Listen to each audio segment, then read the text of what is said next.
So in 1999, May of 1999, I finally got certified as a personal trainer with NASM, or National Academy of Sports Medicine. Really good organization, still pumping out the certs today. And I had already been training for several months prior to that, under the gym that I worked for, but I wasn't certified yet. So I wanted to go to a workshop event to do this, and rather than just do it online or whatever, I wanted to go and be a part of an experience. And it was cool, it was a good way to do it. I think there was some preparation prior to it. You had to have the materials and everything else, and but it was like, I want to say it was like 3 days, maybe it was longer, maybe it was 4 days, I don't know. But it was in Norwalk, Connecticut. There's this other guy, it was a pretty good group of people. I don't know if it was 40 or 50 people, it was pretty good size. And there's this one dude who stood out. Kind of a shorter, kind of spark plug looking dude, just cannonball shoulders, wide as heck, filled up a door frame, shoulder to shoulder, right? And it was actually Jay Cutler. Now, this is years ago, right? This is long before he was Mr. Olympia and was winning everything. So, and I was into bodybuilding, but I didn't know him from Adam.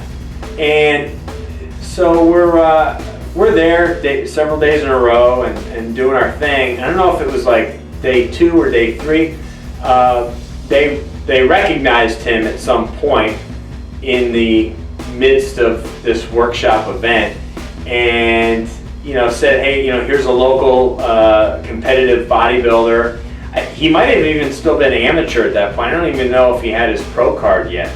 And he stood up, and they asked him, I think they asked him to get do a guest pose or something. So somewhat reluctantly took his shirt off and was doing like some front double biceps and maybe a couple other things, I don't know.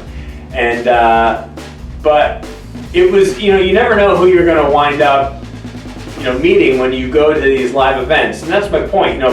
Go out and don't just try to like sit at the computer and get certifications for this, that, and the other. There's still a lot of these awesome workshops that are out there. I've been to many of them.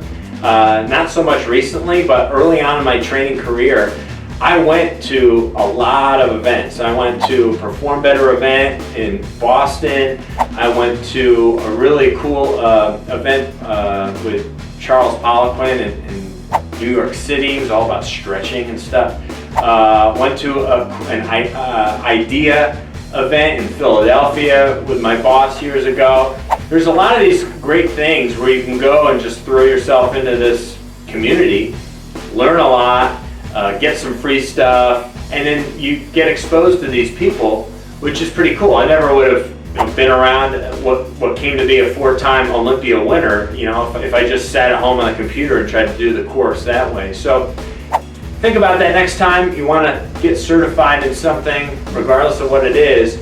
Try and be more hands-on, find a workshop, find something where you can travel and get the experience of, that comes along with it. And it's an awesome memory. It was fun, it was cool, it was something that was, that I can look back on and smile, and glad I was a part of it. Coach Chris, Team Critical Bench, thanks for watching, and we'll see you real soon.